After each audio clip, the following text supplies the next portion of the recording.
नमो भगवते वासुदेवाय। ॐ नमो भगवते वासुदेवाय। ॐ नमो भगवते वासुदेवाय।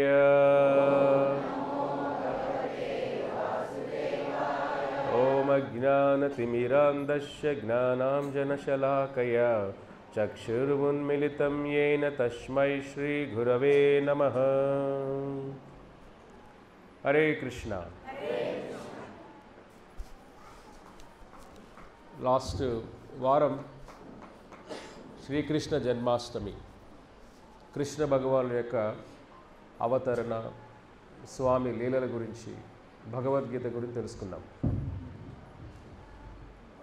ఎలాగైతే కృష్ణ భగవానులు భక్తుల కోసం ఎంత దూరమైనా వెళ్తారు. మనం అనుకున్నట్టుగా అన్ని అవతారాలు ఒక లీల చేసి అవతరణ అయిపోయింది. కానీ కృష్ణ అవతారంలో మాత్రమే ఒక ప్రత్యేకత ఉంది దీంట్లో. ఎందుకంటే కృష్ణ భగవాన్ వచ్చినప్పుడు ఒక చిన్న బిడ్డలాగా పుట్టి, ఒక చంటి బిడ్డలాగా పుట్టి కొద్దిగా పెరుగుతూ 16 సంవత్సరాల వయసు వరకు పెరుగుతూ, ప్లస్ ఇద్దరు తల్లిదండ్రులు ఉన్న అవతారం ఎక్కడా లేదు. కరెక్టా? దేవకి వసుదేవులు పుట్టి పెరిగింది ఎక్కడ? స్వామి యశోద దగ్గర పెరిగాడు. తర్వాత దొంగతనం చేయడం ఏ అవతారంలో ఉందా? కృష్ణుడు తప్ప ఎక్కడ మీకు అది కనపడి ఉండదు. దొంగతనం చేయడం అంతా కూడా అది కూడా ప్రత్యేకత.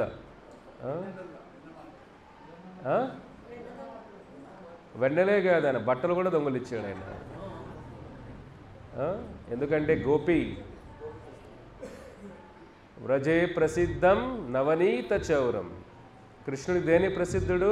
నవనీత చౌరం. గోపాంగనానాదు పూల చౌరం. గోపీల బట్టలు కూడా స్వామి దొంగిలించాడు. ఎందుకంటే వాళ్ళు స్వామిని భర్తగా పొందాలనుకున్నారు కాబట్టి.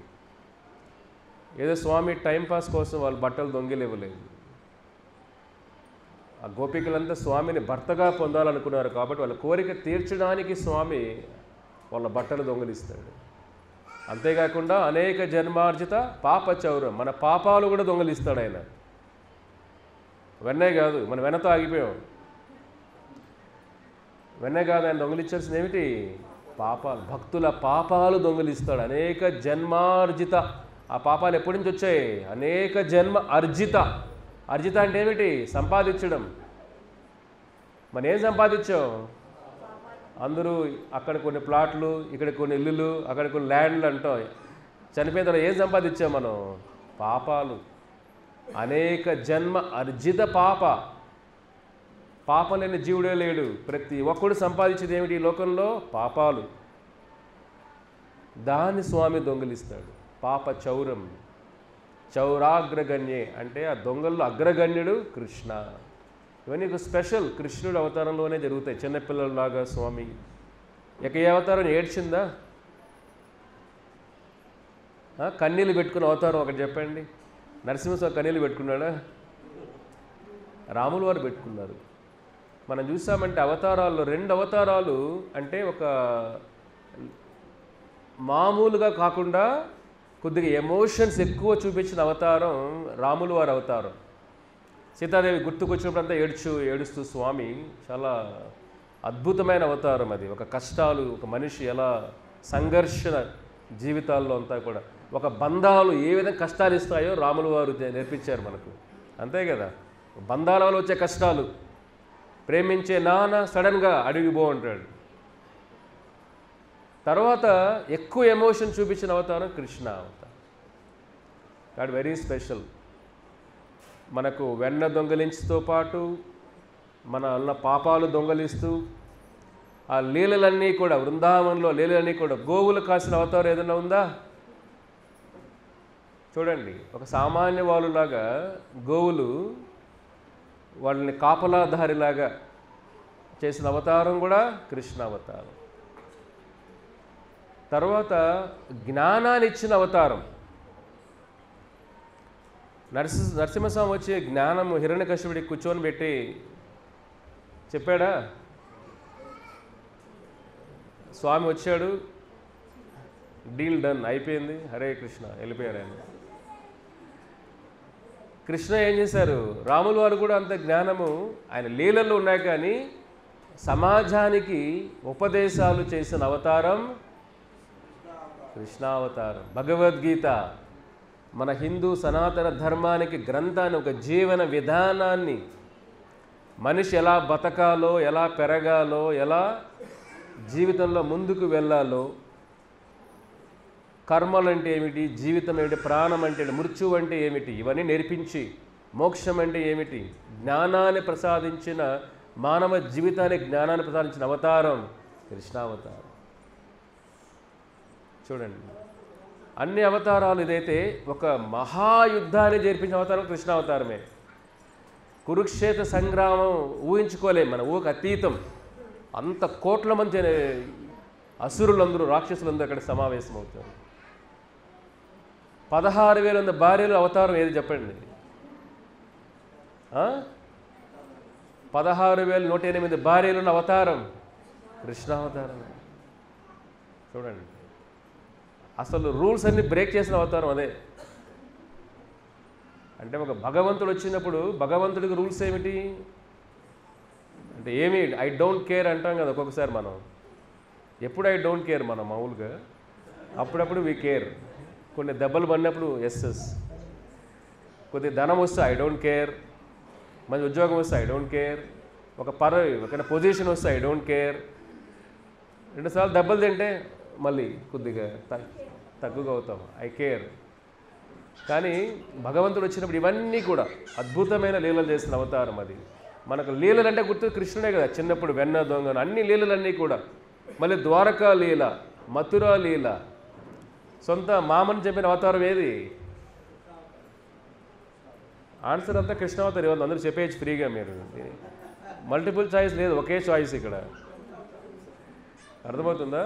సొంత మామ అంటే తన మన ధర్మరక్షణ కోసం బంధాలను కూడా దూరం పెట్టింది. దేవకి వాళ్ళ బ్రదర్ కంస, కృష్ణుడు ఎంత ఒక భగవంతుడి కోసం అన్ని కష్టాలు పడిన అవతారం కూడా కృష్ణావతారమే. దేవకి వసుదేవులు జైలు ఎన్ని బాధలు అనుభవించుంటారు చూసారా మీరు? ఎన్ని కష్టాలు అనుభవించుంటారు. ఆ తల్లి దేవకి ఊహకు అతీతం, వసుదేవుడి పరిస్థితి అతీతం. నందమహారాజు పరిస్థితి కూడా పెంచి పెద్ద చేసిన తర్వాత నందమహారాజు తెలుస్తుంది కృష్ణుడు నీ బిడ్డ కాదు అని. మీరే ఊహించుకోండి, మీరు ఒక బిడ్డని పెంచి పెద్ద చేస్తారు అనుకోండి, పెరిగిన తర్వాత మీ బిడ్డ కాదు, ఎలా ఉంటుంది మీకు? హాస్పిటల్లో ఉన్నప్పుడు మీకు తెలియదు, పెరిగిపోయి ఉంటారు. ఒక 13, 14 వచ్చిన తర్వాత వేరే వాళ్ళు వచ్చేది మీ బిడ్డ కాదు, ఎలా ఉంటుంది ఒక్కసారి ఊహించండి. కలియుగంలో బిడ్డలు లేకపోతేనే ప్రశాంతత. బాగా తన్నులు తినాలి అనిపిస్తే బిడ్డలు బాగా కనండి. నిద్ర ఉండకూడదంటే ఇంకా ఎక్కువ కనండి. జీవితం అస్తవ్యస్తం అవ్వాలంటే ఇంకా ఎక్కువ కనండి. బిడ్డలు లేని వాడి కృష్ణుడు అంటాడు, నేనే బిడ్డను అవుతాను అంటాడు. కాబట్టి బిడ్డలు ఎందుకు? మోక్షాన్ని నడిపించి, మోక్షం తల్లిదండ్రుల్ని ఆ యమలోకం నుంచి విడుదల చేయడానికి బిడ్డలు. ఇప్పుడున్న ఈ కలియుగంలో అంత భయానకం చూస్తున్నాం మనం. కాబట్టి అంత బాధలు అనుభవించింది దేవకి.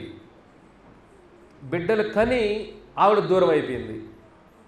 ఆవిడకి ఎలా ఉంటుందో చూడండి. ఒక బిడ్డ కనిన తర్వాత ఒక 13, 14 ఏళ్ళు దూరంగా ఉండగలుగుతామా మనం? తెలిసి అక్కడ బిడ్డ పెరుగుతున్నాడు, కానీ వీళ్ళు కలవలేము, వీళ్ళు చూడలేము. ఎంత క్షోధ అనిపించి ఉంటుంది ఆ తల్లి దేవకి. వసుదేవుడు కూడా మనసు అంతా కూడా బాధలే. అర్థమైందా? ప్రేమ ఉంటేనే బాధలు భరించే శక్తి ఇస్తాడు భగవంతుడు. ఆయన పైన ప్రేమ ఉండాలి మనకు. దేవకికి అంత ప్రేమ ఉంది కాబట్టి ఆయన బాధలు అనిపించే శక్తి భగవంతుడు ఇచ్చాడు.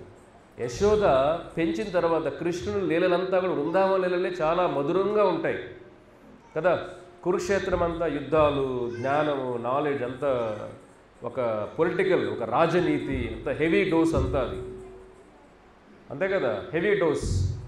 బృందావనం అంతా కూడా మధురంగా పిల్లలతో వెళ్ళడము, డ్యాన్స్ చేయడము, ఆవులతో ఆడుకోవడము, పాలు పెతకడం, వెన్న కుండలు పగలగొట్టడం, కోతులకి అన్నీ పంచివేయడం, ఒక మధురమైన లీలలన్నీ బృందావన లీలలన్నీ కూడా. కాబట్టి అటువంటి కృష్ణుడు భక్తుల కోసం ఎంత దూరమైన, భక్తుల కోసం డ్రైవర్ అయిన అవతారం ఏది? భక్తుల కోసం డ్రైవర్, 18 రోజులు డ్రైవర్ అయిన అవతారం కృష్ణ అవతారం. ఎన్ని వెరీ స్పెషల్ ఇది. అన్ని అవతారాల కృష్ణుడు చేస్తున్న లీలలు ఏ అవతారం కూడా అన్ని చేయలేదు. భూమండలంలోనే అన్ని అవతారాలు అక్కడక్కడ చేసి వెళ్ళారు. కానీ ధర్మ ప్రతిష్టాపన కోసం, సాధు రక్షణ కోసం, భక్తుల ప్రేమ కోసం, భక్తుల్ని కాపాడడం కోసం ఎంత దూరమైనా వెళ్ళి, ఏ అవతారం భక్తుల కోసం ఒక మెసెంజర్ లాగా, ఒక సంధి కోసం వెళ్ళిన అవతారం ఏది? ఒక రాయబారిలాగా, కరెక్టా? ఒక రాయబారిలాగా వెళ్ళి అవమానాలు పడిన అవతారం కూడా ఏమిటి? కృష్ణ అవతారం. భక్తుల కోసం అవమానాలు పడుతూ రాయబారం వెళ్ళి చేసిన అవతారం కృష్ణ అవతారం. ఇది స్పెషల్ ఇది. కాబట్టి ఆ కృష్ణాష్టమిలో ఎవరైతే సేవ చేస్తారో వాళ్ళంతా కూడా కృష్ణుడి దృష్టిలో చాలా స్పెషల్. ఇప్పుడు మనం కేరళ గురువాయూరప్ప విన్నారా మీరు? చాలా ఒక అద్భుతమైన లీల అది గురువాయూరప్ప. అది రుక్మిణీదేవి పూజించిన విగ్రహం. అది గురువాయూరప్ప ఎవరు పూజించారు? రుక్మిణి, దేవకి, వసుదేవ అందరూ పూజించిన విగ్రహం అది గురువాయూరప్ప విగ్రహం. గురు వాయు, గురు అంటే బృహస్పతి, వాయు. వాళ్ళు ద్వారకా నగరం మునిగేటప్పుడు ఈ విగ్రహం ద్వారకా నుంచి గురు వాయు కేరళ తీసుకెళ్తారు. విగ్రహాన్ని గాలిలో ప్రయాణం చేస్తుంది వాయు ద్వారా. కాబట్టి ఆ విగ్రహం పేరేమిటి? గురువాయుడు.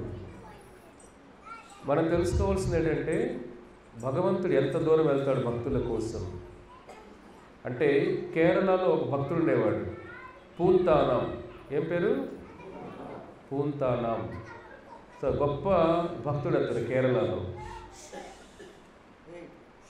ఆ భక్తుడు అతను చేసే సేవ ఏమిటంటే ప్రతిరోజు భాగవత పురాణం ప్రతిరోజు చదువుతాడు.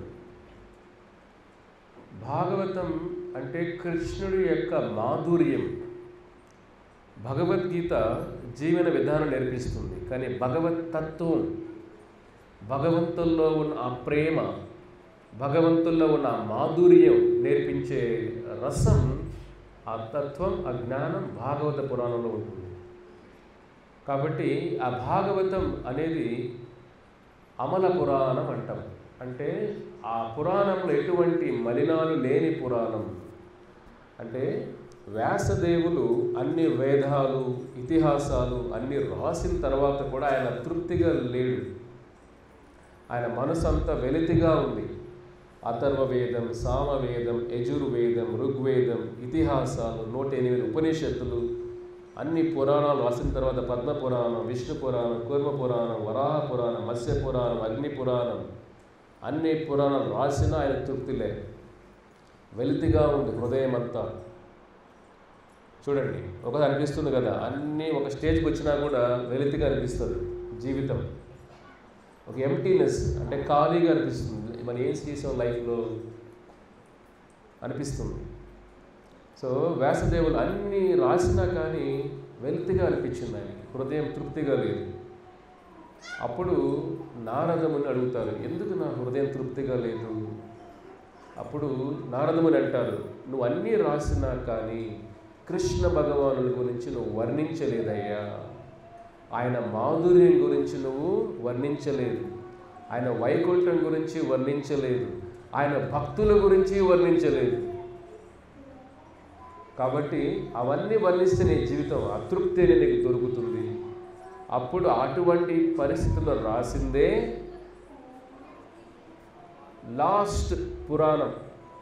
అంటే వ్యాసదేవులు రాసిన లాస్ట్ వర్క్ ఏం చేశారు ఆయన అంటే భాగవత పురాణం. చూడండి, అంత గొప్ప ఋషి ఆయనే తృప్తిగా లేడు. మిగతా అన్ని పురాణాలు రాసిన వ్యక్తి తృప్తిగా లేడు. చదివిన వ్యక్తులు తృప్తిగా ఉంటారా? రాసిన వ్యక్తే తృప్తిగా లేరంటే చదివిన వ్యక్తులు తృప్తిగా ఉంటారా? ఉండలేరు కదా. కాబట్టి అట్ట మెచ్యూరిటీ, ఆయన అసంతృప్తిగా ఉన్నప్పుడు ఆయన జీవితం ఒక కంప్లీట్గా చేసిందే భాగవత పురాణం. కాబట్టి ఆ భాగవత పురాణాన్ని పూంతానం ప్రతిరోజు చదువుతాడు కృష్ణుడి దగ్గర. ఆయన ఎటువంటి గొప్ప మహాభక్తుడంటే ఆయన భాగవతం చదువుతుంటే పరమశివుడు కూడా తన్మయత్వం వెళ్ళిపోతాడు. పూంతానం భాగవతం చదువుతుంటే శివుడు కూడా ఒక తన్మయత్తులకు వెళ్ళిపోతాడు. అంత అద్భుతంగా చదువుతాడు ఆయన భాగవత పురాణం. కాబట్టి భాగవతం ఒక ఉంటే మన ఇంట్లో ఉంటే అన్ని దశావతారం మన ఇంట్లో ఉన్నట్టే. ఆయన ప్రతిరోజు 100 కిలోమీటర్లు నడుచుకొని వెళ్ళేవాళ్ళు గురువాయూరప్ప దర్శనం కోసం. చూడండి, ఆ వెళ్ళే మార్గం కూడా చాలా అడవులు, ఎక్కడా కూడా మనకు ఒకసారి పొద్దున వెళ్ళినా కూడా సూర్యుడు కూడా పడడంట అక్కడ. అంటే డే టైం పొద్దున వెళ్ళినా కూడా అంత చీకటిగా ఉంటుంది, భయంకరం ఆ ప్రయాణ మార్గం అంతా కూడా. పూంతానం ప్రతిరోజు అదే మార్గంలో వెళుతూ 100 కిలోమీటర్లు నడుచుకొని వెళ్ళేవారు భగవంతుని చూడడానికి. చూడండి, మనం భగవంతు దృష్టిలో పడాలంటే మనం చేసే పని అందరిలాగా కాదు. మనకు ఆయన దృష్టిలో పడాలంటే మనం చేసే సేవ కూడా కొద్దిగా గట్టిగా ఉండాలి, మన ప్రయత్నం కూడా గట్టిగా ఉండాలి. కొంత నడుచుకొని వెళ్తూ ఉంటే ఒక్కోసారి ఆరోగ్యం బాగా లేకపోయినా నడుచుకొని వెళ్ళేవారు ఆయన. ఒకరోజు ప్రయాణం చేస్తుంటే పూంతానం ఆ ఏరియా అంతా కూడా దొంగలు ఎక్కువ ఉంటారు. ఎందుకంటే సామాన్యంగా సంచారం కూడా తక్కువ ఉంటుంది కాబట్టి దొంగలు ఎక్కువ పడే టైం ఏరియా అంతా, అడవులంతా కూడా. సో పూంతానం వెళ్ళేటప్పుడు కొంతమంది దొంగలు పడతారు. పూంతానం అడుగుతారు, అన్నీ ఇచ్చేసి నీ దగ్గర ఏమున్నాయో. ఆయన దగ్గర ఉన్న డబ్బు తీసుకునేస్తారు. ఆయన చేతికి ఒక రింగు ఉంటుంది, ఆ రింగు కూడా లాక్కుంటారు. ఇంకొక చిన్న ఒక ప్యాకెట్ పెట్టుకుంటాడు ఆయన దగ్గర, అది అడుగుతారు, అది కూడా ఇచ్చేసే అంటారు. అది నేను ఇవ్వను అంటాడు. ఎందుకు ఇవ్వట్లేదంటే చాలా విలువైన వస్తువు ఇది నేను ఎవరికి ఇవ్వను అంటాడు. ఈ విలువైన వస్తువు ఏమిటయ్యా ఇవ్వని అందరూ ప్రయత్నం చేస్తే చూస్తే ఆ విలువైన వస్తువు ఏమిటది? భాగవత పురాణం. ఆ భాగవత పురాణం ఆయన బుక్ కొద్దిగా ర్యాప్ చేసి మంచి బట్టలో పట్టి చూడండి. అలా భాగవతాన్ని గౌరవించాలి, మనం భగవద్గీతను గౌరవించాలి. ఎక్కడైనా అక్కడ భగవద్గీత పెట్టేసి దానికి దులుపు అంతా వచ్చేసి అలా కాదు. మనం అయితే పట్టు చీరలు కట్టుకుంటాం, పట్టు బట్టలు వేసుకుంటాం. భాగవతం మాత్రం, భగవద్గీత ఎక్కడ పెడతాం చెప్పండి, మీరే చెప్పండి. మనం వేసుకునే బట్టలు మాత్రం అంత గొప్ప బట్టలు వేసుకుంటాం, భగవద్గీత కూడా దుమ్ము పట్టుకోవడం చూసుకోవాలి కదా. ఈ భావన రావాలి ఫస్ట్ మనలో. భగవద్గీత బుక్ దాన్ని ఎంత మంచిగా అట్లా కప్పేసి కొంతమంది అలా కట్టి ఉంచేస్తారు, ఎప్పుడో తీస్తారు, ఇంకా దాని మోక్షం ఎప్పుడో. అలా కాదు, మంచిగా బట్టలో గౌరవం ఇవ్వాలి. ఎందుకంటే భగవంతుడితో సమానం భగవద్గీత. భగవద్గీత వేరు కాదు, భగవంతుడు వేరు కాదు. సాక్షాత్ భగవంతుడు మన ఇంట్లో ఉన్నట్టే. దాన్ని ఇవ్వాల్సిన గౌరవం మనం ఇవ్వాలి. పూంతానం భాగవతాన్ని కూడా అంత నీట్గా ర్యాప్ చేసి మంచి పట్టుబట్టలు పెట్టుకోడు. అది వాళ్ళందరూ ఏమనుకుంటారు, విలువైన నగలు ఉన్నాయేమో అనుకుంటారు దొంగలు. దాన్ని అంతేనా? మీ దగ్గర ఒక బాక్స్ ఉందిలా కనపడితే నేను ఇవ్వనంటే ఏదో ఉందనుకుంటారు కదా. అలా అనుకుంటారు వాళ్ళు. కానీ ఆయన బలవంతంగా ఆయన లాక్కొని చూస్తే భాగవత పురాణం ఆయన అది ఒక్కటి ఇవ్వను ఇవ్వను ఇవ్వను అది లాక్కున్నప్పుడు ఆయన చాలా బాధతో ఏడుస్తాడు. ఇది ఒక్కటి నాకు ఇవ్వండి, ఇది ఒకటే కాపీ నా దగ్గర ఉంది, నా దగ్గర ఇంకేమీ లేదు, ఇది ఒక్కటి నాకు ఇచ్చేసేయండి అంటే దొంగలు అది కూడా వదలరు. మనం ఎప్పుడైనా నేర్చాము అట్లా? ఈ పక్క బంగారు ఉంది, ఈ పక్క భగవద్గీత ఉంది, దొంగ వచ్చాడు. భగవద్గీత ఏడుస్తావా, బంగారు గురించి ఏడుస్తావా చెప్పండి?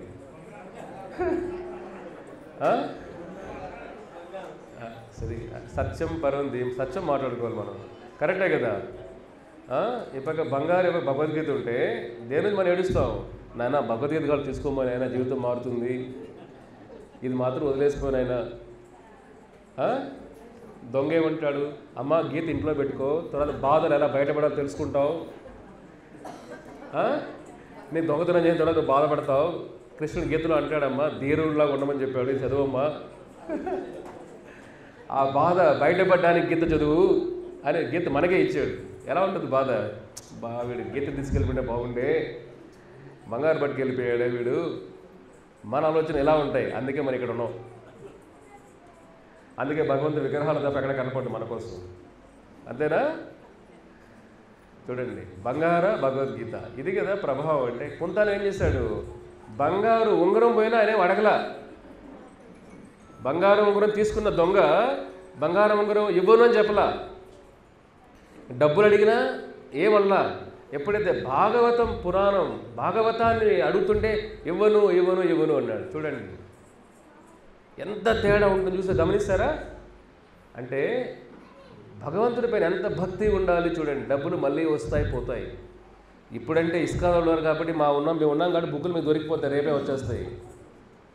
ఒక బుక్ పోతే ఇంకో బుక్ రేపు ఇచ్చేయండి ప్రభు, బెంగళూరు నుంచి మీకు బుక్కులు వచ్చేస్తాయి. అప్పుడు ఏంటి బుక్కులు రావడం? 100, 200, 400, 500 సంవత్సరాల ముందు ఎలా ఉంటుంది అప్పుడు పరిస్థితి? అప్పుడు బుక్కులు ఎక్కడున్నాయి, పేపర్లు ఎక్కడున్నాయి, ప్రింట్లు ఎక్కడున్నాయి, ప్రింటింగ్ ప్రెస్సులు ఎక్కడున్నాయి? ఏదైనా రాయాలంటే మన చేతితో రాసుకొని చాలా కష్టం. మీకే చెప్పండి, 18,000 శ్లోకాలు రాయాలని రాయగలుగుతాం మనం? అది రాసి మనం జాగ్రత్త పెట్టుకుంటే ఎవరంత దొంగలిస్తే ఎలా ఉంటుంది? అంత కష్టం పడేవాళ్ళు భక్తిలో. ఒక బుక్ దొరకాలన్నా కూడా అప్పట్లో అంత కష్టం. మీకు అంతా ఇప్పుడు దొరికిపోతున్నా ఈజీగా, డబ్బులు ఇస్తే బుక్కులు వచ్చేసినప్పుడు డబ్బులు ఇచ్చినా దొరికేది కాదు. అప్పట్లో భక్తి డబ్బులు ఇస్తే దొరికేది కాదు, ధనం ఉంటే భక్తి దొరికేది కాదు, సాధువులు దొరికేవాళ్ళు కాదు. అవన్నీ త్యజించి ఒక స్టేజ్కి వెళ్ళిపోయి ఉంటారు అంతా భగవంతుడి కోసం. ఇప్పుడు ఎలా అయిపోయింది చూడండి. అప్పుడంతా ఏమిటి, సాధువులు పోయి ఎత్తుక్కుని వెళ్ళేవాళ్ళు. ఎక్కడ ఒక సాధువు భగవంతుడి మీద వినే అదృష్టం పాదయాత్రలు చేసేవాళ్ళు. అందుకే కాశీకి పోయినవాడు మళ్ళీ ఇప్పుడు సాయంత్రం వచ్చేస్తాం, పొద్దునెళ్ళి రిటర్న్ ఫ్లైట్ అయోధ్య వెళ్ళి వచ్చేయచ్చు, మనం బృందావనికి వెళ్ళి వచ్చేయచ్చు, అంతేనా? ఇప్పుడు మన పరిస్థితి ఎలా ఉంది చూడండి. సాయంత్రం ఇంటికి వచ్చేస్తాం పొద్దునెళ్ళి. ముందు అంత కష్టపడేవాళ్ళు భక్తి కోసం. మీరు అంత కష్టపడుతున్నారా? అయినా సోమరితనం, అయినా అజ్ఞానం, అయినా ఇది మన చేతుల్లో ఉంది కదా. ఇప్పుడు ముందు ఎంత కష్టపడేవాళ్ళు భక్తి కోసం. భగవద్గీత భాగవతం ప్రవచనాల కోసం కూడా ఎన్నో మైలు నడిచేవాళ్ళు. ఇక్కడ అంత కష్టాలు పడుతున్నాం మనం, లేదు కదా. కాబట్టి పూంతానం ప్రతిరోజు 100 కిలోమీటర్లు నడిచేవాడు ఆయన. చూడండి, మనం 2 కిలోమీటర్లు నడిస్తేనే ఆయాసం వచ్చేస్తుంది. అంత కష్టం కదా.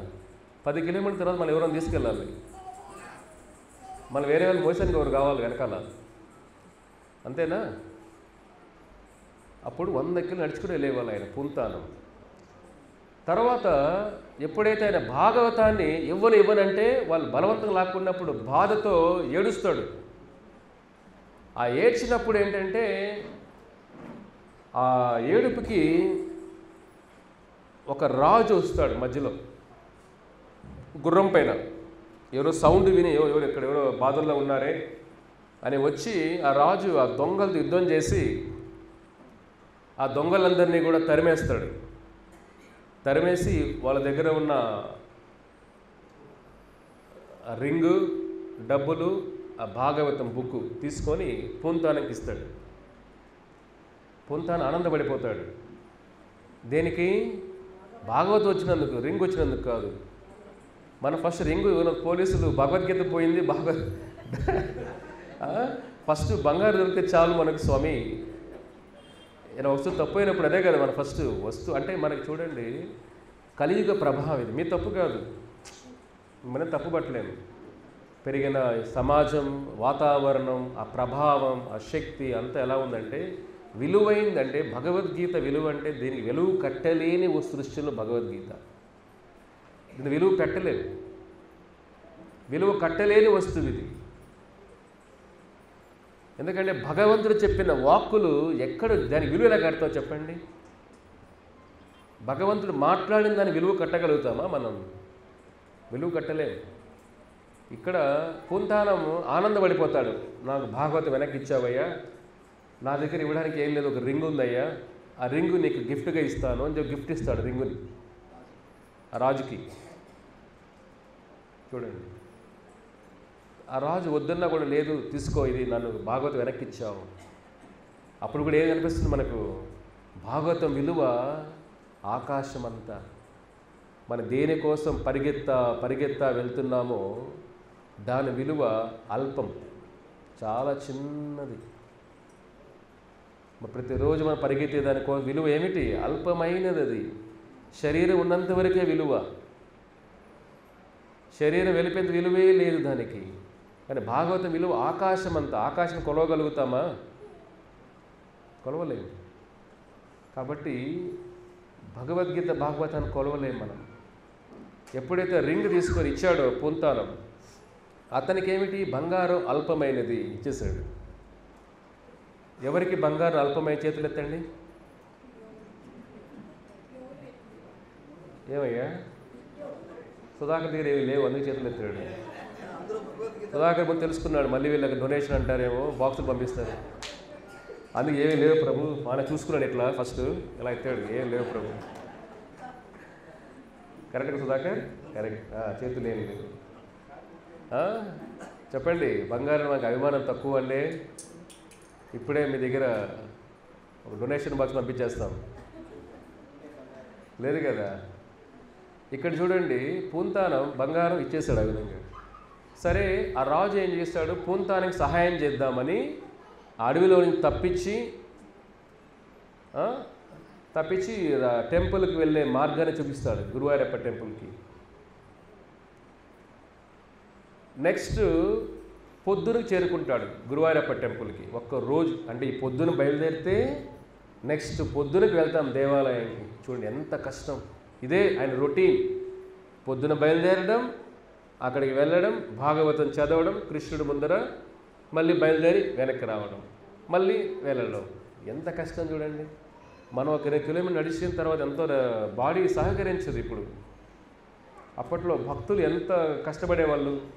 ఇక్కడ పూంతానం ఎప్పుడైతే వెనక్కి నడుచుకుంటూ అదే వీళ్ళు దేవాలయానికి వెళ్తాడో, గురువాయూరప్ప టెంపుల్ కృష్ణుడి దగ్గరికి వెళ్ళే లోపల పూజారి ఎదురు చూస్తూ ఉంటాడు పూంతానం కోసం. ఎదురు చూస్తూ ఉంటాడు, పూంతానం ఎప్పుడు వస్తాడా అని.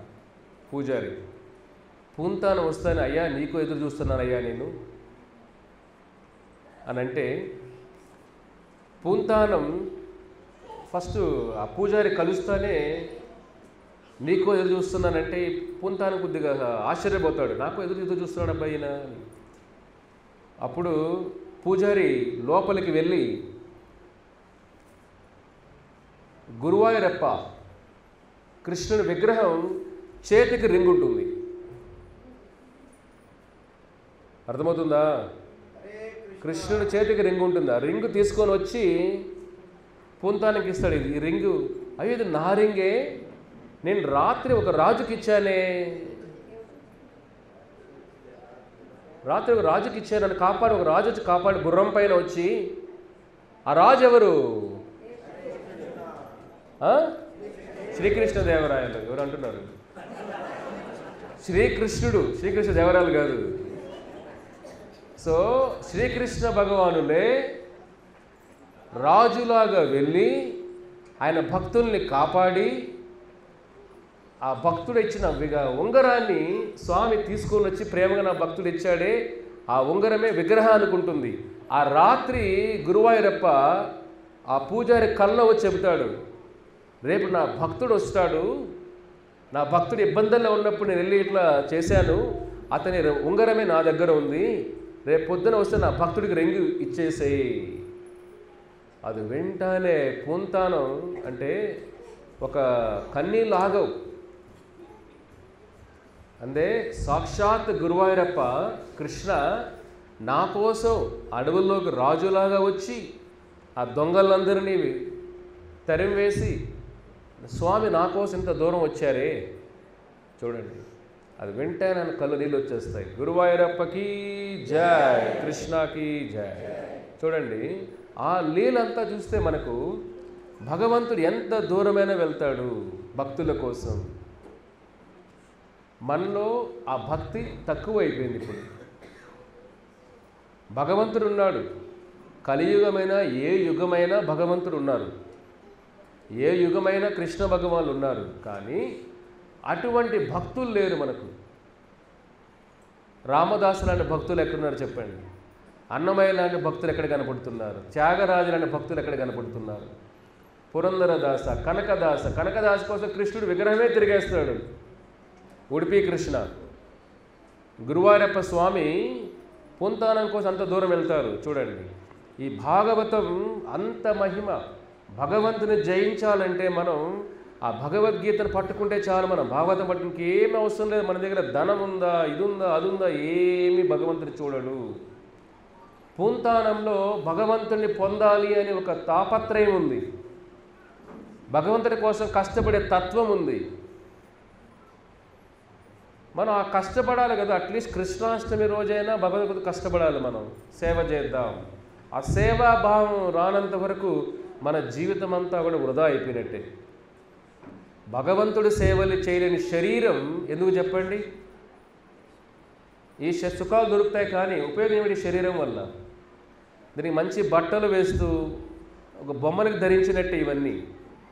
చిన్నపిల్లలు బొమ్మలతో ఆడుకుంటూ ఉంటారు, ఆ బొమ్మలకి బొట్లు పెడుతూ, బొమ్మలకి బట్టలు వేస్తూ, బొమ్మలకి కూడా ఫుడ్ పెడుతూ అలా అయిపోతుంది బొమ్మల జీవితం అంతా. ఇది బొమ్మల పెళ్ళిళ్ళు, బొమ్మల బంధాలు, బొమ్మల్లాగా జీవితాలు బొమ్మలాగా అయిపోతుంది మనది. భక్తి లేని జీవితం వ్యర్థం. పూంతానం అది నిరూపించడానికి ఆయన అంత ప్రతిరోజు నడుచుకుంటూ వెళ్ళేవారు. తుకారాం కూడా అంతే, భక్త తుకారాం కూడా ఏకాదశి పూట ప్రతి ఏకాదశికి ఆయన పండరీపురం వెళ్ళేవాడు నడుచుకుంటూ. తుకారాం కూడా ఒకసారి నడవలేక, ఆరోగ్యం బాగాలేకపోతే తుకారాంకి నడవలేకపోతాడు, కానీ హృదయం ఒప్పుకోదు. వాళ్ళ భార్య కూడా వేడుకుంటుంది, వద్దండి మీరు నడవలేరు, లేదు నీ కృష్ణుని చూడాలి, ఏకాదశి చూడండి. ఆ విధంగా ఏకాదశి వ్రతం చేసేవాళ్ళు అప్పట్లో. నడుచుకుంటూ వెళ్ళేవాడు తుకారాం. నడుచుకుంటూ వెళ్ళినప్పుడు ఆ మధ్యలో వెళ్ళిన తర్వాత ఆయనకి పరిస్థితి భయంకరంగా అయిపోతుంది, ఆరోగ్యం అంతా. అందరూ చుట్టూ ఉన్న వాళ్ళందరూ వద్దొద్దు, వెనక్కి వెళ్ళిపో అని వెనక్కి పంపించేస్తారు తుకారాం మహారాజుని, భక్త తుకారాంని. ఆ ఏకాదశి అందరూ పండరీపురం వెళ్తారు, తుకారం వెళ్ళలేకపోతాడు. అయ్యో నా కృష్ణుని చూడలేకపోతానే. పాండురంగం తలుచుకుంటూ ఏడుస్తూనే ఉంటాడు. ఎందుకంటే మనకు భగవంతుడు పైన, కృష్ణుడు ఆయన పైన జ్ఞానం మనకు తక్కువ ఉంది. మనకు జ్ఞానం లేకుండా వైరాగ్యం రాదు, వైరాగ్యం లేకుండా కన్నీళ్ళు రావు. కన్నీళ్ళు రావడం అంటే ఏమిటి? చూస్తే కన్నీళ్ళు ఎమోషన్తో రావడం కాదు, జ్ఞానంతో రావాలి కన్నీళ్ళు. ఎమోషన్తో కన్నీళ్ళు వస్తాయి చాలామందికి, వింటుండే కూడా కన్నీళ్ళు వస్తాయి. అది ఈజీ 10 నిమిషాల వరకే, తర్వాత ఆ ఎమోషన్స్ పోతాయి. ఇక్కడ తుకారాం ఎమోషన్స్ అవి కాదు, పూంతానం ఎమోషన్ అది కాదు. తుకారాం ఏడుస్తూ ఉంటే ఆరోగ్యం బాగాలేక నాకు ఎందుకు ఈ జబ్బు వచ్చిందో, కృష్ణుని చూడలేము, శరీరం ఎందుకు చూడండి, నడుచుకొని వెళ్ళాలి. దేహు. తుకారం పుట్టిన ఊరి పేరేమిటి? దేహు. దేహం నుంచి పండరీపురం నడుచుకుని వెళ్ళేవాడు ఆయన. పూంతాను 100 కిలోమీటర్లు నడుచుకుని వెళ్ళేవాడు. మనం ఎన్ని కిలోమీటర్లు నడుస్తున్నాం భగవంతుని చూడడానికి చెప్పండి? మనం ఏం కష్టాలు పడుతున్నామని. మన కష్టం అంతా మైండ్లోనే ఉంది. ఇక్కడ ఈ మైండ్ని కరెక్ట్గా ఉపయోగించేవాడు, బుద్ధితో సద్బుద్ధితో ఉపయోగించేవాడు కష్టాలు కనపడవు వాడికి. మైండ్కి దాసోహం అయిపోయిన వాడికి అన్ని కష్టాలే. ఇక్కడ తుకారాం ఏడుస్తూ ఉంటే అక్కడ పాండురంగుడు ఏడుస్తూ ఉంటాడు. అయ్యో నా భక్తుడు రాలేదే, అందరూ వచ్చారు, అక్కడ తుకారం కనపడలేదే. చూడండి, తుకారం కోసం పాండురంగుడు నడుచుకొని వచ్చేస్తాడు దేహుకి. పండరీపురం ఎక్కడ, దేహు ఎక్కడ? తుకారం కోసం పాండురంగడే తుకారం ఇంటికి వచ్చేస్తాడు దర్శనమిద్దామని. చూసే కొందికి తుకారాం బాధపడుతూ ఉంటే పాండురంగుడు దర్శనమిస్తాడు. నీకోసం ఇది వచ్చాను తుకారాం అని. అయ్యో స్వామి, నా కోసం నడుచుకొని వచ్చావే, నువ్వు నా కోసం ఎందుకు ఇబ్బంది పడ్డావే. చూడండి, ఒక భక్తుడు ఆలోచన ఎలా ఉంటుందో, భగవంతుడు కూడా భావన ఎలా ఉంటుంది. అయ్యో తుకారాన్ని చూడలేకపోయానే బాధ ఆయనలో ఉంటుంది. అలాగా భగవంతుడు కూడా అంత దూరం వచ్చి తుకారం కోసం వాళ్ళ ఇంటికే వచ్చేస్తాడు స్వామి. భక్తిలో మనం భగవంతుడి పైన నమ్మకం ఉండాలి. మన పూజలు, వ్రతాలు, దీపారాధనతో అయిపోయాం మనం. అదే భక్తి అనుకునేస్తున్నాం. ఆరాధన భక్తిలో ఒక భాగం, కానీ ఎందుకు చేస్తున్నాం తెలుసుకొని చేయాలి. కొన్ని మనం భగవత్ తత్వం తెలుసుకోవాలి. మనం స్వామికి ఆరాధన ఎలా చేయాలి, ఆ జ్ఞానాన్ని కూడా సంపాదించుకోవాలి. కాబట్టి తుకారం కోసం భగవంతుడే నడుచుకొని వచ్చేస్తాడు. ఇవన్నీ మనం చూసి ఏమర్థమవుతుంది? భగవంతుడు ఎంత దూరమైన భక్తుల కోసం వెళ్తారు. ఆయన కోసం అంత దూరం వెళ్ళే భక్తులే లేరు కలియుగంలో. అది ప్రాబ్లం ఇక్కడ. కాబట్టి మీరందరిలో కూడా ఒక ఆలోచన చేయండి. మనం వింటుంటాం, విన్నది వదిలేసేయద్దండి. భగవంతుని ప్రేమ పెంచుకోండి. ఎంతోమంది ప్రేమ పెంచుకున్నా కానీ ప్రేమ ఇక్కడంతా బాధలే ఇస్తుంది. మీకు ఎందుకు ప్రతిసారి చెప్తున్నానంటే, ప్రేమ మనం ఎంత ప్రేమిస్తామో ఈ భౌతిక ప్రపంచంలో మనకి రివర్స్లే ఉంటాయి ఇక్కడ. మీకు అది అంటే మీకు ఈ ప్రపంచాన్ని అర్థం చేసుకోవాలా మీరు? అర్థమవుతుందా? మీ ప్రపంచం ఒక విధంగా ఉంది, మీరు ఒక విధంగా ఉన్నారు. ఆ సృష్టికి అనుగుణంగా మనం నడుచుకోవట్లే. సృష్టికి విరుద్ధంగా ఉన్నాం కాబట్టి అంతే కదా. ఇప్పుడు రూల్స్ విరుద్ధంగా ఉన్నప్పుడే కదా బాధలు ఎక్కువ ఉంటాయి. రూల్స్ ఫాలో చేసేటికి ఎందుకు భయం ఎందుకు ఉంటుంది? ఆ రూల్స్ విరుద్ధంగా ఉన్నప్పుడు ఇక్కడ జీవితం అనేది, మన జీవితం ఒక చిన్నపిల్లలు చూసాం మనం.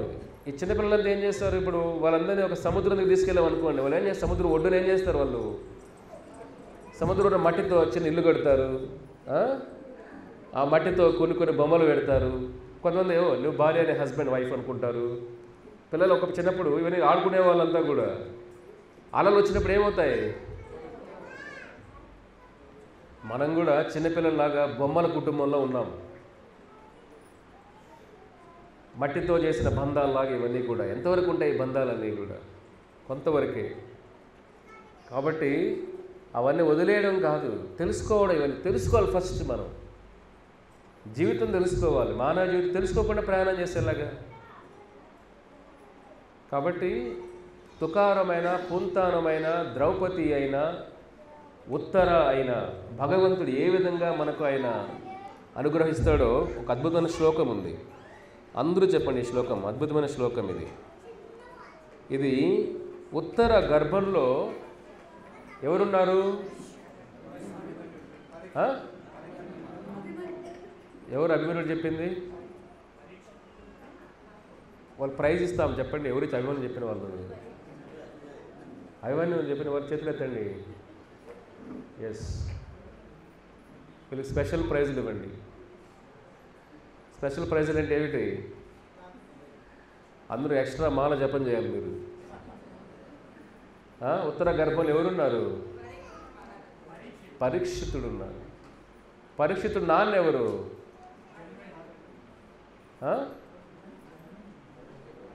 పరీక్షితుడు నాన్న ఎవరు? అభిమన్యుడు. హీరో వల్ల టక్కని చెప్పేస్తాం మనం. నాగార్జున నాన్నెవరు? చెప్పండి. నాగేశ్వర. బా ఏం చెప్పారు అసలు. అభిమన్యుడు వలన అభిమన్యుడు నాన్నెవరు? వెరీ గుడ్, అర్జునుడు. ఉత్తర గర్భంలో ఉన్నప్పుడు, పరీక్షితుడు గర్భంలో ఉన్నప్పుడు అశ్వత్థామ బ్రహ్మాస్త్రం వదులుతాడు పరీక్షను చంపడానికి. అంటే పాండవుల్లో పురుషులు ఎవరు ఉండకూడదు, వాళ్ళ వంశం నాశనం అయిపోవాలి అని అశ్వత్థాముడు ఉత్తర గర్భంలో ఉన్న పరీక్షితుని చంపడానికి బ్రహ్మాస్త్రం వదులుతాడు. అప్పుడు కృష్ణుడు సుదర్శన చక్రంతో ఉత్తర గర్భం లోపలికి వెళ్తాడు స్వామి. చూడండి, భక్తుల కోసం ఎంత దూరం గర్భంలోకి వెళ్ళాడు ఆయన. ఎంత దూరం వెళ్తాడే, గర్భం లోపలికి వెళ్ళి ఉత్తర గర్భంలో ఆ బ్రహ్మాస్త్రం నుంచి కాపాడుతాడు సుదర్శన చక్రంతో. అప్పుడు ఆ చిన్న పిల్లవాడు గర్భంలో ఉన్నప్పుడు చూస్తాడు, ఎవరబ్బాయి కృష్ణుని చూస్తాడు.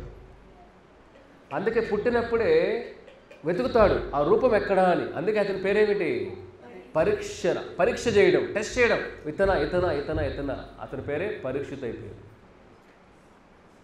చూడండి, అప్పుడు అశ్వత్థామ వదిలినప్పుడు ఉత్తర భగవంతుడికి ప్రార్థన చేస్తుంది. అద్భుతమైన శ్లోకం ఇది భాగవత పురాణంలో. మీకు ఎప్పుడైనా కష్టాలు ఉన్నప్పుడు ఈ శ్లోకం చెప్పండి. అంటే రోజు కష్టాలే ఉంటాయి కదా, కానీ రోజు చెప్పండి. అంతే కదా, కష్టం లేని రోజు ఎక్కడైనా చెప్పండి. కాబట్టి రోజు చెప్పండి. ఇది అద్భుతమైన శ్లోకం ఇది, అందరూ చెప్పండి. ఉత్తర ఉవాచ పాహి పాహి మహాయోగిన్ దేవదేవ జగత్పతే నాణ్యం త్వద్ అభయం పశ్యే యత్ర మృత్యుః పరస్పరం. ఉత్తర ఉవాచ పాహి పాహి మహాయోగిన్ దేవదేవ జగత్పతే నాణ్యం త్వద్ అభయం పశ్యే యత్ర ముహ్యూ పరస్పరం. పాహి పాహి కృష్ణ, పాహి పాహి అంటే వేడుకుంటున్న తల్లి. పాహి పాహి మహాయోగిన్, అన్ని యోగుల కన్నా యోగేశ్వరుడు నువ్వు కృష్ణ. అందరు యోగుల కన్నా యోగి, యోగి ఈశ్వరుల కన్నా ఈశ్వరుడు, మహాయోగి కృష్ణ. పాహిని వేడుకుంటున్నానయ్యా. ఏమంటుంది? దేవదేవ జగత్పతే, ఆ దేవతలందరికీ జగత్పతి నువ్వే, ఈ లోకానికి జగత్పతి నువ్వే కృష్ణ. ఏమంటుంది? నాణ్యం త్వద్ అభయం పశ్యే, నాకు అభయాన్ని ఇవ్వయ్యా, భయంగా ఉంది కృష్ణ. చూడండి, ఆ బ్రహ్మాస్త్రం నుంచి ఎవ్వరు కూడా కాపాడలేరు. ఎందుకంటే దాన్ని రివర్స్ చేసే శక్తి ఎవరికి లేదు. అది వచ్చేస్తుందని వెనక్కి తీసుకోలేము కూడా దాన్ని. ఇంకా అటువంటి పరిస్థితి. ఆ తల్లి ఏం కోరుకుంటుంది? అభయం, నాకు భయం, ఆ భయం లేకుండా చేయి కృష్ణ. ఎందుకంటే యత్ర మృత్యుః పరస్పరం. కృష్ణ, ఈ సంసార బంధాల నుంచి మృత్యు పరస్పరం, మృత్యు చావు, జననం మరణం, జననం మరణం, జననం మరణం, జనన మరణ చక్రాల్లోనే తిరుగుతూ ఉన్నామే కృష్ణ. ఆ జన్మ సంసార బంధాలను తొలగించే శక్తి నువ్వే కృష్ణ. కానీ నాకు శక్తి లేదు కృష్ణ, నువ్వు కాపాడు కృష్ణ అని ఉత్తర ఒక నిస్సహాయ పరిస్థితి. మనం పూంతానం ఏం చేస్తాం? పూంతానం ఎందుకు గట్టిగా ఏడ్చాడు ఆయన? నిస్సహాయ పరిస్థితి. భాగవతం వెళ్ళిపోతుందే, ఒక నిస్సహాయ పరిస్థితి. ఇక్కడ ఉత్తర కూడా వేరే ఇంకా అవకాశం లేదు. ఆ గర్భంలో ఉన్న బిడ్డను కాపాడే అవకాశం ఇంక లేదు. ఇంకా అర్థమైపోయింది ఆవిడికి. అర్థమవుతుందా? మనం ఇంకా ఆఖరి స్టేజ్. ఇంకా ఇప్పుడు మనకు కళ్ళు ఏదో గుద్దేస్తుంది. ఒక మిమ్మల్ని కాదండి, లేదు మళ్ళీ టెన్షన్ పడద్దండి. సో ఒకవేళ ఎవరో వ్యక్తి వెళ్తుంటే దగ్గర వస్తుంది, ఇంకా మృత్యు కనపడుతుంది. ఎలా ఉంటుంది ఆ స్టేజ్? ఆ స్టేజ్ ఉత్తర ఉంది. అప్పుడు ఏముంటుంది ఆవిడ? పాహి పాహి మహాయోగిన్. మరీ చెప్పండి, పాహి పాహి మహాయోగిన్ దేవదేవ జగత్పతే నాణ్యత్వద్ అభయం పశ్యే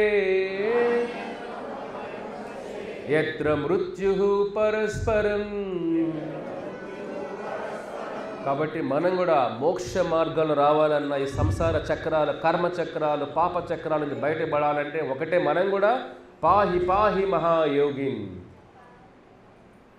ఈ శ్లోకాన్ని అందరూ గుర్తుపెట్టుకోండి. సో ఇదొక్కటి మనకు ప్రతిరోజు స్మరణలో ఉండాలి. అటువంటి కష్టాల నుంచి కూడా కృష్ణ భగవానుడు పరీక్షితుల్ని, ఉత్తరాన్ని కాపాడుతాడు. అర్థమవుతుందా? కాబట్టి మనకు వచ్చే కష్టాలు ఎంత పెద్ద కష్టాలు చెప్పండి. మనకు కొన్ని కష్టాలు ఏమున్నాయి? మనకు కష్టాలంతా మైండ్లోనే ఉన్నాయి. భగవద్గీత నేర్చుకున్న తర్వాత మీ జీవితం ఎలా మారుతుందంటే, కష్టాలు కనపడుతూ ఉంటాయి, బయట జీవితాలకు వస్తూ ఉంటాయి. భక్తుల కష్టాలు లేవని కాదు, అది అపోహ. మీరు అనుకోవచ్చు భగవద్గీత జీవిత కష్టాలు లేకుండా పోతాయని. కష్టాలు ఉంటాయి. కష్టాలు ప్రపంచంలో బతుకుతాం, కష్టాలతోనే బతుకుతాం. కానీ ఆ కష్టాలు తామరాకు నీటి బిందువు వలె. ఇప్పుడు తామరాకు పైన నీటి బిందువు కనపడుతుంది కదా, కానీ తాకుతుందా? తామరాకు ఏమైనా తేమగా అవుతుందా? తామర నీటిలో ముంచి లేపండి, తేమ అవుతుందా? అవదు. కానీ నీరు కనపడుతుంది చూస్తే. కమల ధల జల జీవన తలమల అంటే ఆచార్యులు అంటారు, ఒక భక్తి మార్గంలో, భగవద్గీత మార్గంలో మనం వచ్చినప్పుడు కష్టాలు ఎలా ఉంటాయి? తామరాకు నీటి బిందువు వలె కనపడినట్టు ఉంటాయి, కానీ అది మన ఎఫెక్ట్, ఇంపాక్ట్ చేయి, మనం ప్రభావితం చేయి. మనం అటువంటి మానసిక స్థితికి వస్తాం, అటువంటి జ్ఞానం వస్తుంది మనలో. కాబట్టి కష్టాలు మనల్ని ముంచేయలేదు. ఇప్పుడు అదే మాట పైన ఉద్ధవ ఎవరు? ఉద్ధవ్.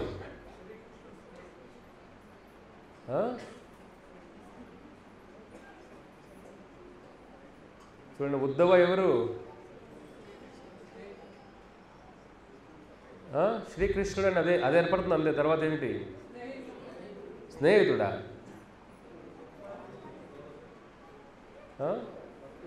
తెలుసుకోండి రండి నెక్స్ట్ వారం.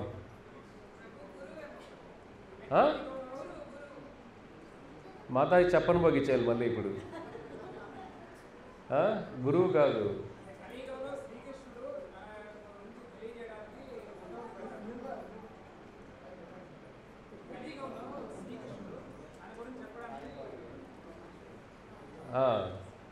ఉద్ధవుడు కృష్ణుడికి బంధం ఏమిటి?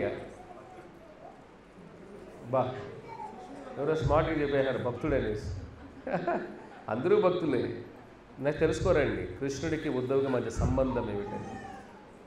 ఉద్ధవుడు ఆఖరి కృష్ణ అవతారం. కృష్ణుడు ఇంక వైకుంఠం వెళ్ళే కృష్ణుని చూసింది ఇద్దరే, ముగ్గురు చూస్తారు. కృష్ణుని లాస్ట్ చూసింది రుక్మిణి కూడా చూడాలి, సత్యభామ కూడా చూడలేదు. కృష్ణుడు ఇంక వైకుంఠం వెళ్ళేప్పుడు చూసిన ముగ్గురు భక్తులే. మొదటిది ఉద్ధవ. కృష్ణుడు ఉద్ధవ నీతి అని ఉంటుంది, అద్భుతమైన భాగవత పురాణంలో. ఉద్ధవ నీతి, ఉద్ధవ గీత అంటాం. అద్భుతం. అంటే భాగవతం అంతా మనం చూస్తే భగవద్గీత ఏబిసిడి అంతే. కృష్ణుడు మనకి నేర్పించాడు? ఏబిసి నేర్పించాడు అంతే. కానీ ఆ ఏబిసిడిని పెద్ద కవితలు రాయడం అంతా భాగవతం నేర్పిస్తుంది. అంత సారం ఉంది ఉద్ధవ గీత అంటాం. కృష్ణుడికి ఉద్ధవుడి సంభాషణ ఉంటుంది. భగవద్గీత కన్నా అది కోట్లు, అంటే ఒక వేల రెట్లు సారం దాంట్లో భగవంతుడు ఇస్తాడు ఉద్ధవుడికి. మాధుర్యం, భక్తి గురించి అంతా కూడా. దాన్ని ఒక మాట అంటాడు కృష్ణ ఉద్ధవతో, ఉద్ధవ నాకెప్పుడు రుణమే ఉంది ఉద్ధవ అంటాడు. చూడండి, నాకెప్పుడు అప్పులే ఉన్నాయి ఉద్ధవ అంటాడు. మనకు షాక్ అనిపిస్తుంది కదా. లక్ష్మీదేవి ఆయన సేవకురాలు, ఆయనకు అప్పులు ఉండడం ఏమిటి అనిపిస్తుంది కదా. మాది కొంతమంది వస్తుంటారు ధనవంతులు కూడా, ప్రభుజీ అంత అప్పులే అంటారు. ఎక్కువ అనద్దయ్య బాబు, తదాసేవతలు నిజంగా అప్పులైపోతావు. ఒక్కోసారి ఎక్కువ డొనేషన్లు ఎక్కువ అడుగుతాయి, మరి అప్పులు ఉన్నాయని చెప్తుంటారు మా దగ్గరకు వచ్చి కూడా. అర్థమైందా? ఇది కలియుగం. మేము అంత అన్నీ అమలు గమనిస్తూ ఉంటాం కదా. చెప్తుంటాం, నాయన తదాసేవతలు పైన ఉంటారు, నువ్వు అప్పులని అనద్దు, ఇవ్వలేనని చెప్పు. మనం ఉన్ని కూడా లేదనే చెప్పద్దండి. మన మాట వచ్చిన తర్వాత దాన్ని వెనక్కి తీసుకోలేము. ఎస్పెషల్లీ సాధువుల సాంగత్యంలో ఉన్నప్పుడు ఇంకా జాగ్రత్తగా మాట్లాడాలి. పక్కింటి వెళ్ళిందో చెప్పండి, ఒక భక్తులు వైష్ణవులతో ఉన్నప్పుడు నిజాయితీగా మాట్లాడాలి, లేదంటే నిజం అయిపోతుంది. మీ ఇష్టం. చెప్పండి, నిజం చేయమంటారా? చెప్పండి. అందుకే ఎప్పుడు ఆ సంభాషణ ఎప్పుడు నిజాయితీగా ఉండాలి.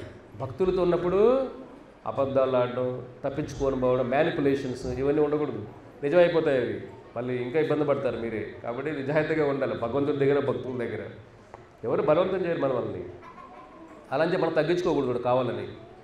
ఇక్కడ కృష్ణుడు అంటాడు, నాకు అప్పులు ఎక్కువ ఉన్నాయి ఉద్ధవా.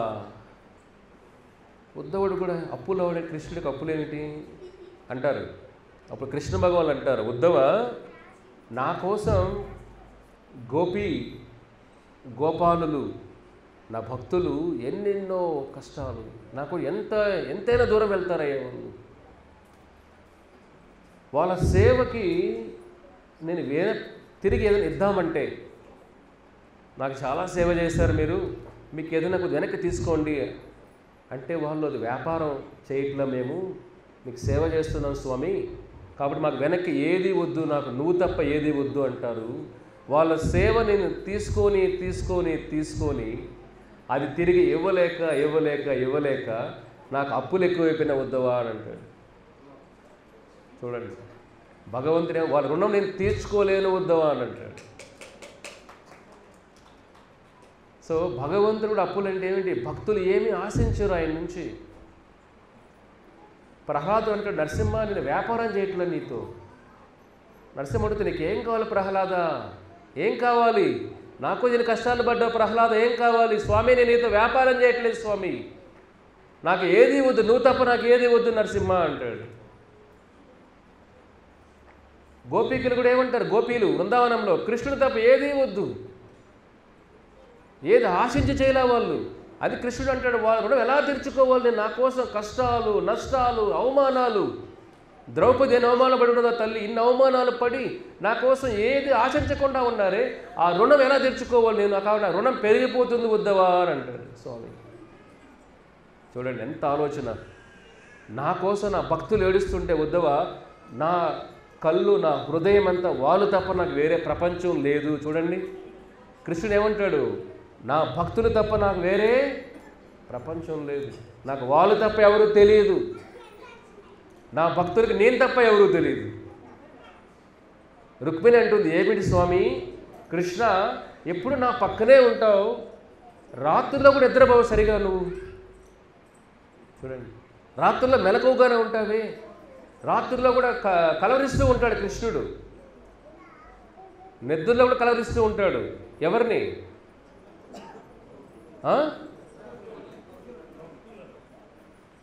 భక్తులే లేండి.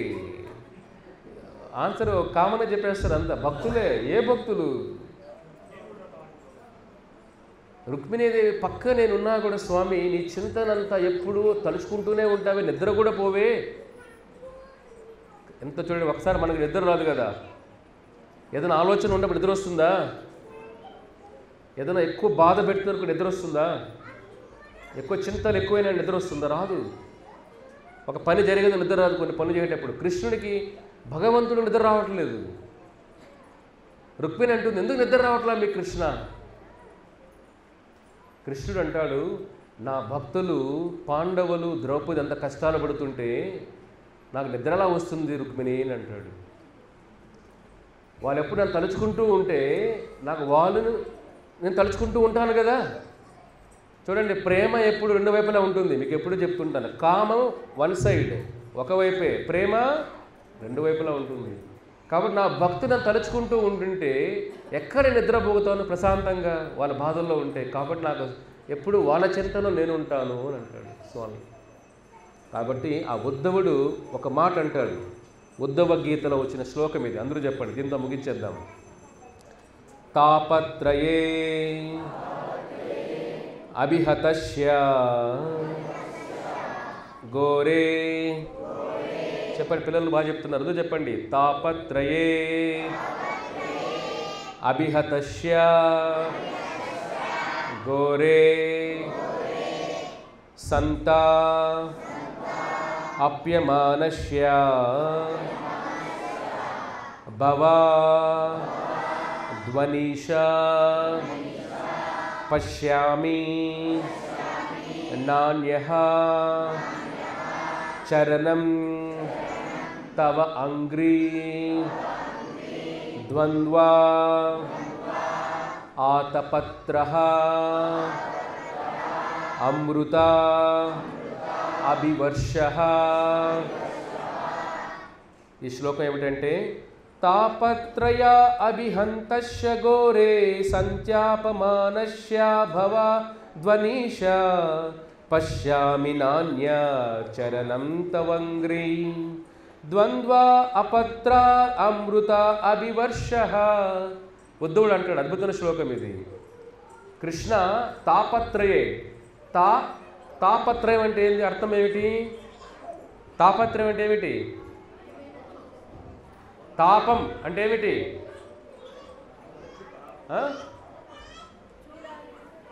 తాపత్రయం. త్రయ అంటే మూడు అని అర్థమవుతుందా? తాపత్రయం సంస్కృతం పదం, అది తెలుగు పదం కాదు. తాపత్రయ. తాప అంటే బాధలు. తాప అంటే ఏమిటి? బాధలు. త్రయ అంటే మూడు రకాల బాధలు. తాపత్రయ ఆధ్యాత్మిక బాధ, ఆది భౌతిక, ఆది దైవిక. ఈ మూడు రకాల బాధలు ఉంటే ప్రతి జీవుడు కూడా తప్పించుకోలేడు. ఆ బాధలు అంటే ఘోరమైన బాధలు అనుభవిస్తూ ఉంటాడు ప్రతిరోజు. ద్వంద్వే, ఆ బాధల నుంచి బయటపడడానికి అవకాశం ఏమిటి? కృష్ణ నీ పాదాలే శరణు కృష్ణ. ఆ తాపత్రయ ఆధ్యాత్మిక అంటే మన మైండ్తో వచ్చిన మనకు మనమే పుట్టించుకునే బాధలు. ఆధ్యాత్మిక, ఆది భౌతిక, ఆది దైవిక. ఆది భౌతిక అంటే వేరే వాళ్ళ మనకు వచ్చే బాధలు. వేరే జీవరాశులు అవ్వచ్చు, మనుషులు అవ్వచ్చు, జంతువులు అవ్వచ్చు, చిన్న క్రిమి కీటకాలు అవ్వచ్చు, దోమలు అవ్వచ్చు, ఏదైనా వేరే జీవులు మనకు బాధలు వస్తూ ఉంటాయి. ఆది దైవిక అంటే ప్రకృతి వల్ల వచ్చే బాధలు. ఆ ప్రళయాలు, వర్షాలు, ఘోర అంతా కూడా ప్రకృతి వల్ల వచ్చే బాధలన్నీ కూడా, భూకంపాలు, ఇవన్నీ కూడా ప్రతి మనిషి మూడు బాధలు పడాల్సిందే సృష్టిలో. ఘోరమైన బాధలు పడుతుంటా కర్మానుసారం. ఇక్కడంతా మీరు చేసుకున్న కర్మే ఇక్కడ మీకు సహాయపడుతుంది. కర్మ ఎవరిని వదిలిపెట్టదు. కొంత సుఖంగా బతుకుతున్నా సుఖంతో బాధలు ఉంటాయి, బాధలతో బాధలు ఉంటాయి. బాధలు అందరికీ కామన్ ఇక్కడ. అర్థమవుతుందా? తాపత్రయే ఘోర. ఆ బాధ నుంచి బయటపడాలంటే కృష్ణ నీ పాదాలు ఎలాగా? ఆతపత్ర అమృత వర్ష. ఎలాగంటే మనకు ఒక దాహంగా ఉన్నవాడికి వర్షం పడితే ఎలా ఉంటుందో, ఆ దాహంగా ఉన్నవాడికి ఇలాంటి పాప జీవితాలు ఉండే జీవులకి ఒక అమృతం లాంటి వర్షం పడుతుంది కృష్ణ. నీ పాదాలే అమృతంలాగా వర్షాలకు చిలికిస్తుంది. ఎవరైతే ఆ కృష్ణుని పాదాలు శరణందుతారో ఒక గొడుగులాగా, వర్షం పడేట గొడుగు అయితే మనకు వర్షం తడవకుండా చేస్తుందో, మనం కూడా ఆ బాధల్లో అనుభవించే శక్తి భగవంతుడు ఒక అమృత ధారలాగా మనకిస్తారు.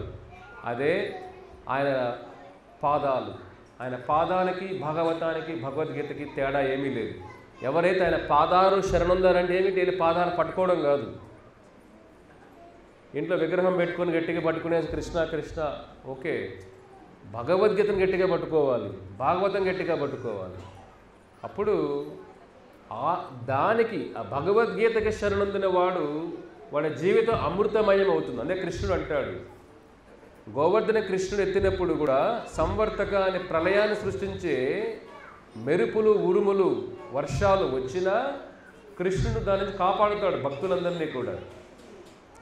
మన జీవితంలో కూడా ఉన్న కష్టాల నుంచి బయట రావాలంటే కృష్ణుడు మనల్ని గోవర్ధనలాగా పైకెత్తుతాడు. గోవర్ధన కొండకి ఆ వర్షాలు, ఉరుములన్నీ కూడా గోవర్ధనకి పువ్వులతో కొట్టి అనిపిస్తుంది. ఆయనకి ఏమాత్రం నొప్పి ఉండదు, కృష్ణుడి స్పర్శ ఉంది కాబట్టి. మనం కూడా ఈ భగవద్గీతని, ఆ భగవద్గీత స్పర్శ మన తగలాలి, మన జీవితంలో ఉండాలి. అది ఆ భగవద్గీతను గట్టిగా పట్టుకోవాలి, మనం ఆ శ్లోకాలు గట్టిగా పట్టుకోవాలి, దానిలో సారాన్ని గట్టిగా పట్టుకోవాలి, దాని ఆచరణలో పెట్టాలి. ఈ గీత ఆశ్రయాన్ని పొందినవాడు, భగవద్గీతను శరణొందినవాడు, ఇదే నాకు పాహి పాహి ఉత్తరా చెప్పినట్టు ఈ భగవద్గీత నాకు శరణు అని పాదాలు, ఆ భగవద్గీతను గట్టిగా పట్టుకున్న వాడిని కృష్ణుడు ఏం చేస్తాడు? ఒక అమృత వర్షాన్ని చిలికిస్తాడు వాళ్ళ జీవితాల్లో. ఆ కష్టాల నుంచి బయటపడే మార్గాన్ని, జ్ఞానాన్ని, శక్తిని ప్రసాదం చేసే ఒక మందు భగవద్గీత మనందరికి కూడా. కాబట్టి మీరందరూ కూడా భగవద్గీత ప్రతిరోజు ఒక శ్లోకం చెప్పండి. కలియుగ ధర్మం ఏమిటి? హరినామ సంకీర్తనం. ఇక్కడ యజ్ఞాలు, దానాలు, తపస్సులు ఏం చేయలేం. ఆ శక్తి లేదు, అంత స్తోమత లేదు, అటువంటి మానసిక మెచ్యూరిటీ కానీ అంత జ్ఞానం కూడా కలియుగంలో తక్కువ లేవు. కాబట్టి ఈజీగా భగవంతుని చేరుకునే మార్గం తుకారాం మహారాజ్ చెప్పినట్టు హరినామ సంకీర్తనం. తుకారాం పెద్ద పెద్ద వేదాలు చదివిన ఆ సరళంగా చెప్పాడు ప్రజలకంతా. ఆ పాండురంగ నామం తప్ప ఏమీ లేదు, అన్ని వేదాల సారమే ఇది. కాబట్టి మనం దాన్ని ప్రతిరోజు హరే కృష్ణ మహామంత్రాన్ని జపం చేద్దాం. అందరికీ హరే కృష్ణ మహామంత్రం వచ్చా? ఇదే ఓంకారం, గాయత్రి, అన్ని మంత్రాలు దీంట్లోనే ఉన్నాయి. మీరు ఈ మహామంత్రాన్ని వదలొద్దండి. మీకు అమృత వర్షం చిలికిస్తుంది మీ జీవితాల్లో. కష్టం వచ్చినా నష్టం వచ్చినా ప్రతిరోజు ఒక నియమంలాగా చేయండి. నియమం అంటే దీనికి ఏమి పెద్ద పెద్ద నియమాలు ఏమి లేవు. పొద్దున ఎప్పుడైనా పొద్దున చేయొచ్చు, రాత్రిలో చేయొచ్చు, మధ్యాహ్నం చేయొచ్చు. ఒకవేళ మీకు ఆరోగ్యం బాగాలేకపోయినా చేయొచ్చు. స్నానం చేయాల్సిన రూల్స్ కూడా లేవు దీనికి. హరినామానికి రూల్స్ లేవు, ఓంకారానికి రూల్స్ ఉంటాయి. ఓం అనాలంటే స్నానం చేసి అనాలి. ఓంకారాన్ని స్నానం చేయకుండా ఉచ్చరించరాదు. గాయత్రి మంత్రాన్ని స్నానం చేయకుండా ఉచ్చరించరాదు, చేయలేము. హరే కృష్ణ మహామంత్రం అలా కాదు. భగవత్ రూల్స్ అతీతం, ఆయన నామశక్తి. కాబట్టి మీరు పొద్దున నిద్ర లేచే కళ్ళు తెరిచేటప్పుడు కూడా హరే కృష్ణ మంత్రం చెబుతూ కళ్ళు తెరవండి. ఆ రోజంతా మీకు అద్భుతంగా ఉంటుంది. భగవంతుడు లీలల గురించి అక్కడక్కడ వింటూ ఉండండి. మీకు పడుకునే ముందు ఆయన నామం జపం చేస్తూ పడుకోండి. మీకు పడుకునేటప్పుడు కూడా మీకు మానసికంగా కూడా మైండ్ సరిగా పనిచేయాలన్న భగవంతు నామశక్తిని కొలవలేము మనం. ఒకసారి హరే కృష్ణ మంత్రం అందుకే మీ జీవితంలో భాగం అయిపోవాలి. అది ఎంత సింపుల్ మంత్రం కదా. ఈ హరే కృష్ణ మంత్రానికి రూల్స్ లేవు, ఏమీ లేవు. ఎవరైనా జపం చేయొచ్చు, చిన్న పిల్లవాళ్ళు కూడా చేయొచ్చు. పిల్లలందరూ చెప్పండి, పిల్లలందరూ కూడా చేతులు పైకెత్తండి. అందరూ కూడా పిల్లలు అందరూ చెప్పండి. హరే కృష్ణ హరే కృష్ణ కృష్ణ కృష్ణ హరే హరే హరే రామ రామ రామ హరే హరే. కాబట్టి భగవత్ శక్తి, భగవంతుని యొక్క అన్ని దశావతారాలు అన్ని ఈ నామంలోనే ఓంకారాలు మీరు చూసేస్తూ ఏ లలిత సహస్రనామం, విష్ణు సహస్రనామం, ఏ సహస్రనామాలన్నీ మంత్రాలు దీంట్లోనే ఉన్నాయి. కాబట్టి ప్రతిరోజు ఒక మాల చేయండి, మీ జీవితాన్ని మార్చుకోండి. కాబట్టి మీ జీవితం మారాలంటే మంత్రశక్తి చాలా ఉండాలి. గురుబలం ఉన్నవాడు ఎటువంటి శక్తినైనా దోషాలను బయటికి రాగలుగుతాడు. ఆ గురుబలాన్ని ఇచ్చే శక్తి హరే కృష్ణ మహామంత్రం. దైవబలం ఉన్నవాడు, గురుబలం ఉన్నవాడు ప్రపంచంలో దేనికి లొంగిపోడు. ఓకేనా? హరే కృష్ణ.